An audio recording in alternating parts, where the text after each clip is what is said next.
Alright, I'm going to shoot my first YouTube video, so constructive criticism welcome. It'll be documenting the building of this 5x8 trailer, utility trailer, turning it into an adventure trailer. Starting up here at the front, the plan is to move the jack to a side mount jack, something that can roll up out of the way to increase the ground clearance on the front here. Possibly upgrading the hitch. We'll see when we reach the limitation of the factory hitch here. Moving back, obviously we've been using this thing to haul mulch, so we're going to take these sides off, probably tighten up the fitment in these lower deck boards and try to squeeze one more into it, rip one down just to fit that a little bit tighter so that way we don't have a lot of water coming in underneath. It will be carrying a roof tent. We'll be building a rack for the back of it here. Definitely going to get rid of this gate. I hate the way this gate latches. It's always a pain in the butt. You can see it's just a very simple design. The pin drops through. Probably going to run one single ramp, or possibly a pair of aluminum ramps. I thought about maybe a pair of aluminum ramps that drop down into the back and run across here. I'm assuming that this was a 3,500 pound axle, so I went ahead and bought a brake upgrade kit. That's a new hub assembly with electric brakes. This whole thing will get rewired. The plan is to go with a spring over axle, so I'm going to weld new perches onto the axle. Picked up a pair of leaf springs this morning from the U-Pullet. That would be look like a late 80s, early 90s GMC Jimmy. Or S10 Blazer, kind of the same thing. I'm thinking about down here on the side doing a one of the truck toolboxes, one of the ones that fit and come up over this area.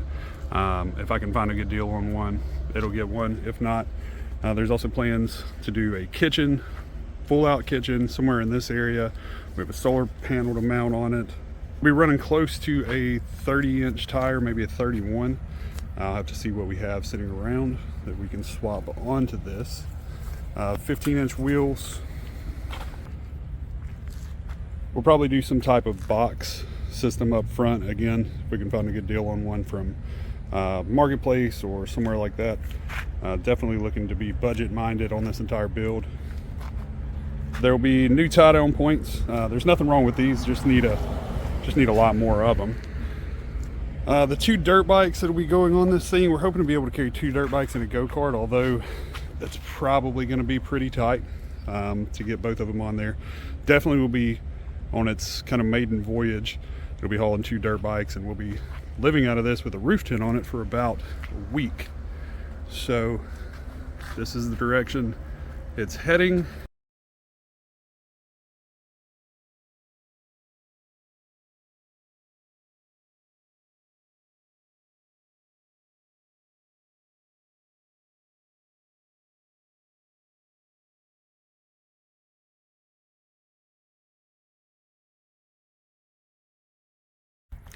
So this is the new hub and brake assembly.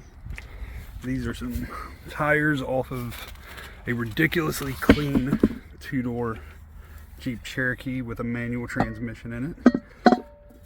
That I want so bad to convert this thing to a manual, but it's not happening. Not anytime soon. So the only thing that I was afraid of was the center bore would be a bit too big for this guy, and it looks like it is. Let's see if I can do this one-handed. Yeah, definitely.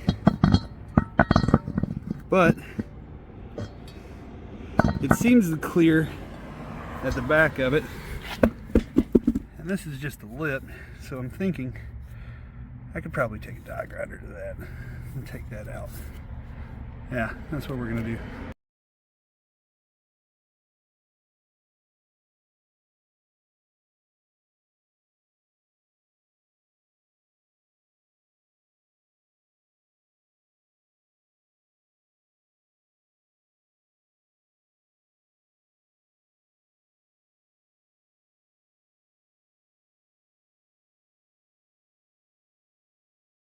Shouldn't work, but it does, and I definitely shouldn't be doing it, but I am.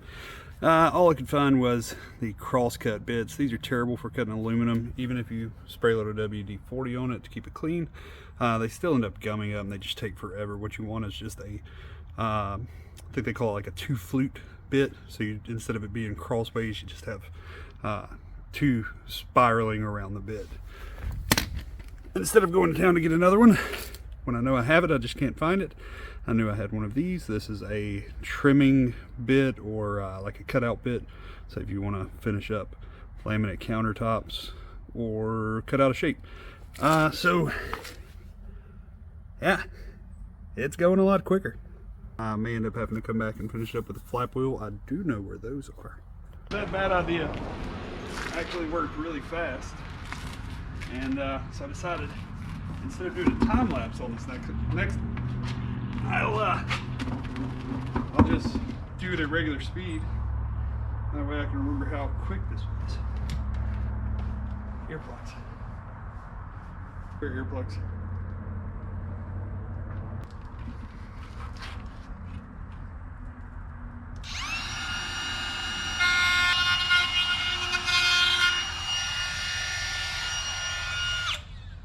Couldn't have been more than a few minutes, if that long. That is not bad. I mean, that's pretty uniform. And I rushed it, so I had to keep rotating the platen on the bottom back to the center. Otherwise, it cut at an angle. You can actually see that. What happened on this one? Well, that and trying it with the carbide first, but you know, still not terrible. It doesn't matter if it's a little sloppy. These are lug-centric wheels. They use a tapered lug nut down in here. And so that'll center it up and hold them tight.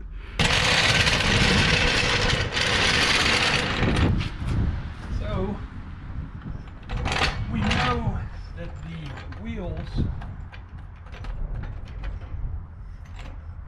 wheels will fit our new hubs. Now the question is, well, the hubs that I found on eBay for a 3,500 pound axle, brakes and everything for dirt cheap, will they fit this axle? I don't really know anything about making YouTube videos. So,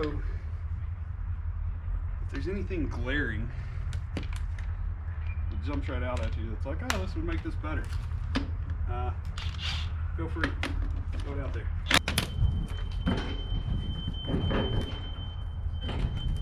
Alright, what size are these tires? 205, 75, 14. I'm starting to have a real appreciation for YouTubers for the amount of time that goes into shooting these quality videos. I see what they're talking about. I don't want this to be crap, so I'm doing the things that I think will make for a decent video, or at least that, you know, I prefer in the types of videos that I watch, which is really all the reason that I'm making this video in the first place. Just as a sense of, you know, how much stuff I've learned from YouTube University. I grew up doing stuff like this, and it's always nice to pay it back, I guess. So I can't tell you how many hubs I've pulled off of axles over the years. My father and grandfather both moved mobile homes, and you deal with a lot of axles.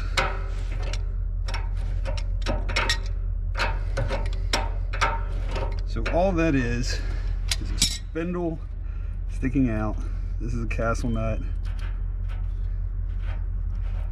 and that pushed through it with a cotter pin. There'll be a washer right behind here. There's 2 tapered bearings, one on the front, one on the back.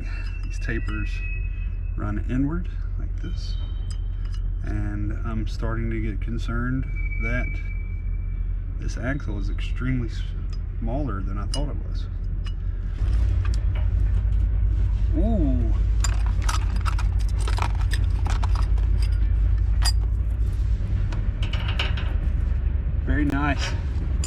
Pretty nice. That's it. Nope. They were just small because I'm not used to working on 3,500 pound axles. And that's why they felt tiny. Truth be told, the bearings in the old hubs weren't terrible. I don't even think they were hardly worn. So what I'm thinking is I may just keep this entire assembly, keep one side at least on the trailer as a backup, as a spare. That'll be handy. Let's see. Maybe our luck will hold out. Well, nice. We're gonna have brakes on this trailer. So what needs to happen is I need to take this axle out, put the spring on top of the axle.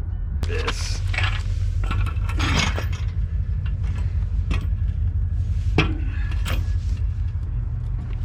What this will do, that'll have a vast improvement in ride quality. Take a lot of the bounce out. The longer spring makes for a lot smoother ride. And I'm going to need to rebuild the mounts and the hangers. I think I'll probably have a piece of scrap metal that's this width. That'll be easy. That can be welded on each side. I do need to figure out a shackle. So you need to have a rear hanger pivot point here to allow the axle, or to allow the spring as it flexes, it gets a little longer. We will have to figure out some type of shackle, but I'll just try to Google one that a parts house carries. I like to use as many parts as I can from a parts store. That allows you that, you know, no matter where you are in the country, you can run in, you can get what you need, and you're not waiting on parts. And then I'm going to have to figure out how to flip this over. So.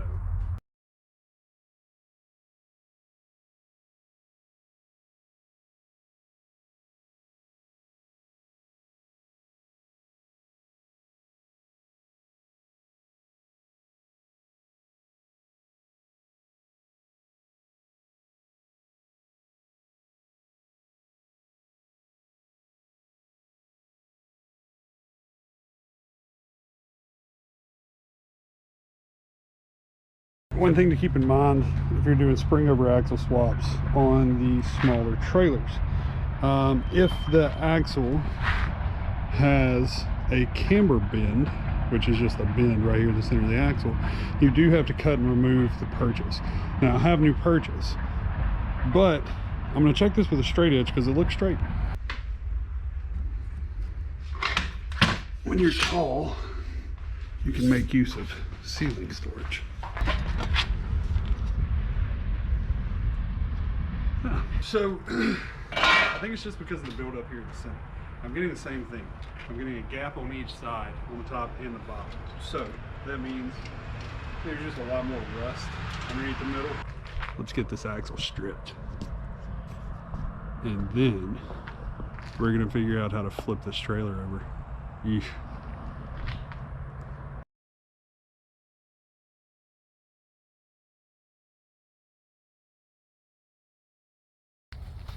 Axle is out.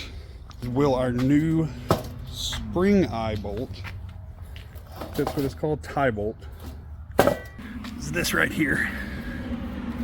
It's the bolt that ties your leaf springs together. We need to see if it'll fit in this hole. We need to do it with one hand. Does it? It does, but it looks like it's contacting on the bottom. Wonder if we can reuse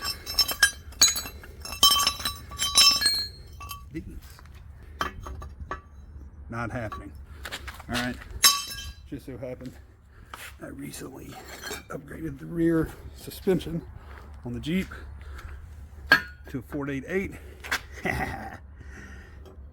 Everything has potential. Cool. And I believe I have new U-bolts for this laying around somewhere in one of these piles. That pile. Now we gotta flip this dude over, start welding some perches on it.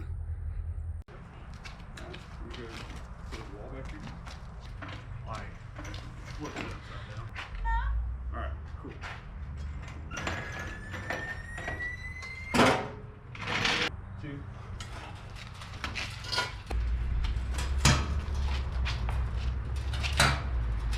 It's bound. Okay. Alright? Keep pressure towards me. Towards you. And let it come down onto your chest. Okay. Get it to my thigh. I'm gonna let you go get a jack. Alright? Cool. Got it? Yep. How are you going to do this by yourself? I'm not sure. What was your plan? Oh. Let me pop my hernia back in. That was smooth. It was real smooth. No. Good. Child's play.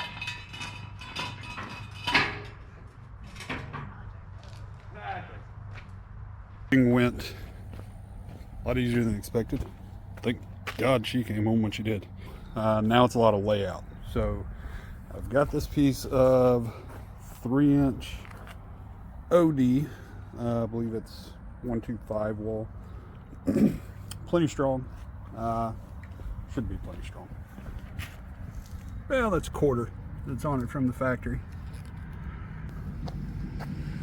I'm going to rip this down the center and then turn it, and I'll cut off the bottom side. And so that'll make, I'll have to make 8 little L's. So I'll lay all this out. Then we'll come over here. I'm going to center the tie bolt to the center of the wheel well, and pulling some measurements from the front to each location on the front of our spring boxes, and that way we can cross square this thing in a bunch of different directions and then triangulate to the hitch itself.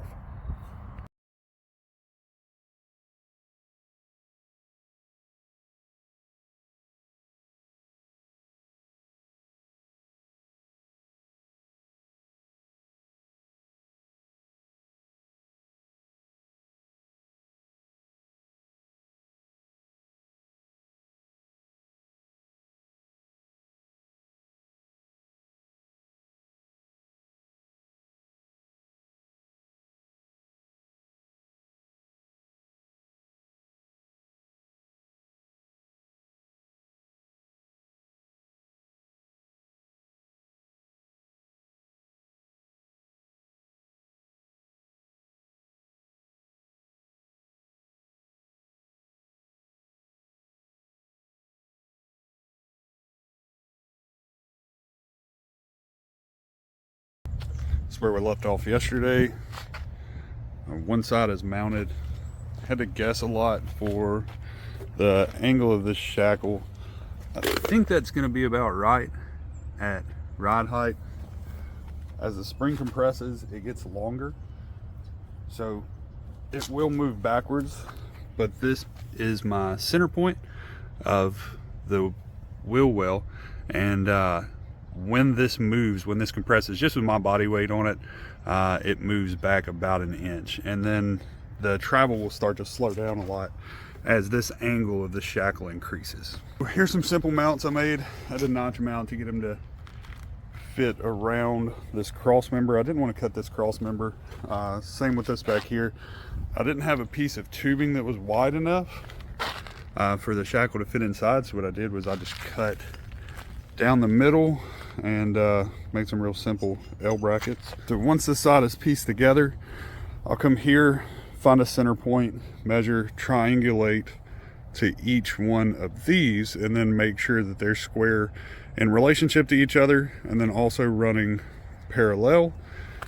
I'm going to check it against the frame, but the frame is less critical of a measurement than from the tongue. So you want to make sure that the axle is sitting square pulling down the road, otherwise it starts to dog walk on you. So what happens, we're just going to pretend this is the other side up, is the trailer would walk out and then come back, and it'd walk out and keep coming back, so you get a lot of sway, and then that's also scuffing across the tops of your tires, and so that leads to premature tire wear as well. Get this side built, measured, welded in. I'm going to leave everything tacked right now because everything right now is just a guess. We'll get it flipped back over, see how it looks Probably going to finish building the entire thing and then come back and weld everything out. Definitely going to round the corners here, get those corners rounded, and finish cutting some bracketry off.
Gonna reuse these spring plates from the Jeep.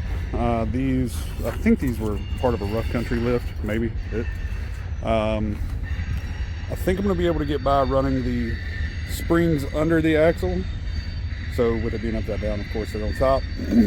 But the only problem I've run into, got some U-bolt kits from Tractor Supply. They're almost gonna work. So I'm gonna have to take the burr bit and ream those out a little bit. Something I didn't take into account. So the old springs were mounted towards the inside of the trailer, and you can see that on both sides. What I've done is I've centered this wider leaf spring over the frame, so now center point to center point, where the tie bolts are supposed to drop into the perches, is a lot wider. So I had these on hand anyways when I thought that I was going to need, I thought that this axle was cambered and had a bend in it. And so for now, just to save time, I'm just going to throw them on, clamp them, get it positioned, and weld it, and I'll come back and cut these off when I cut these hangers off. So.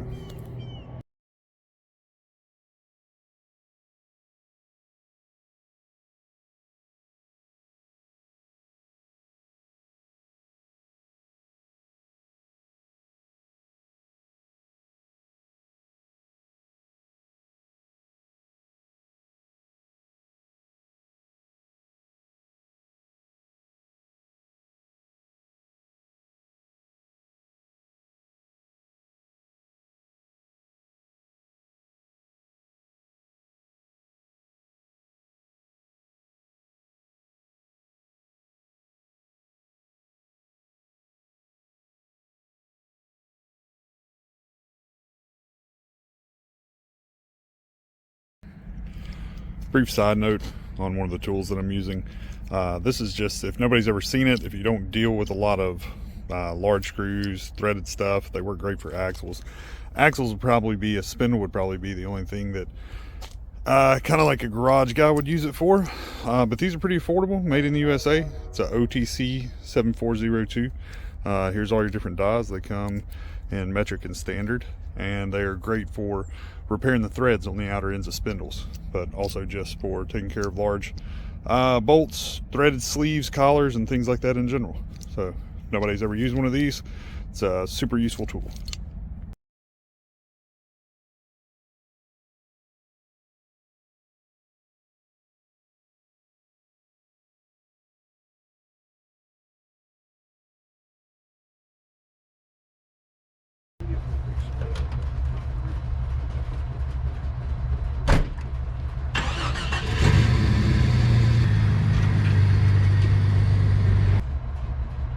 Probably would be easier to use the hollow for this, but I think we can.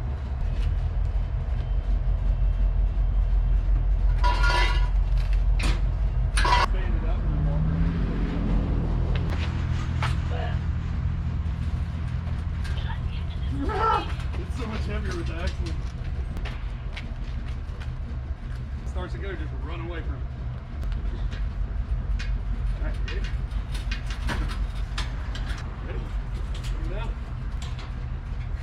nothing to it. There was nothing to it.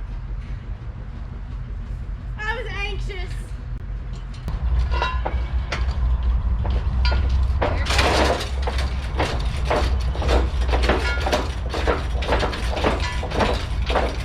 Weren't you worried that it was just tack welded?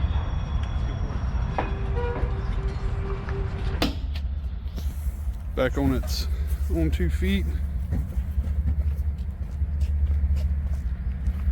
Supposed to be a lot taller. I think my fenders may be off, or my measurement is pulled incorrectly. But there's a little misalignment between the tire and the fender between the two sides. But it hasn't turned out bad. Definitely gonna need some wheel spacers. We'll space those out, probably with some 1-inch spacers, 1.5-inch spacers. I think the tires that are going on here are actually a little bit smaller. We were at 16.5 from the concrete to the bottom. So we gained about 4 inches of ground clearance, of clearance altogether. The only thing I didn't measure was the axle itself before we started, but I don't think we'll ever go over anything that tall. So the parts came in for this pretty quick. These are 1.25-inch spacers. It looks like I'm actually just barely gonna have to sand down the tip of these threads. For now I believe they'll fit inside of these pockets, but in case I want to change wheels, I don't want to forget about that and have those sticking out, and then you don't have a good seating surface, the face of the wheel sitting here. So they will work with these wheels, but when this trailer gets tore back down for painting, after everything is built out, there's still a lot of work to do, cutting these spring hangers off, finish grinding the welds from the spring purchase. I think I actually said in an earlier video that I wouldn't have to do this, but the U-bolts actually landed perfectly. So right now I'm only running 1 U-bolt. Again, just test fitting everything, checking everything for square. And this will probably be the end of the beginning of this video. One other thing, scored some more lug nuts, a little bit deeper. These actually fit our Subaru, and we're missing some off of it that were, I think the threads messed up in them or something.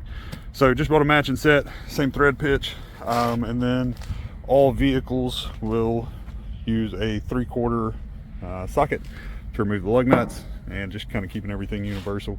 The tow vehicle for this trailer is likely going to be this Subaru more often than not, so just having to use only 1 key would be pretty handy for that as well. Final result viewed from the front. I'm starting to be able to tell these fenders are pretty rough. They're not very true with each other.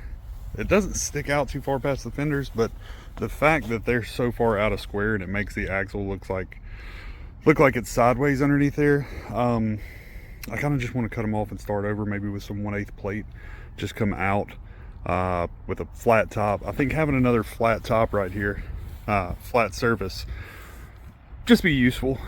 Just another place to put stuff on each side when you're hanging around here. Still plenty of cleanup. Got to cut a lot of brackets off. I'm going to leave the gate hooks because the gate is pretty useful. Back and forth on if this will never get used for a utility trailer again, or does it remain, you know, some kind of hybrid way to convert it between the two. Not real sure.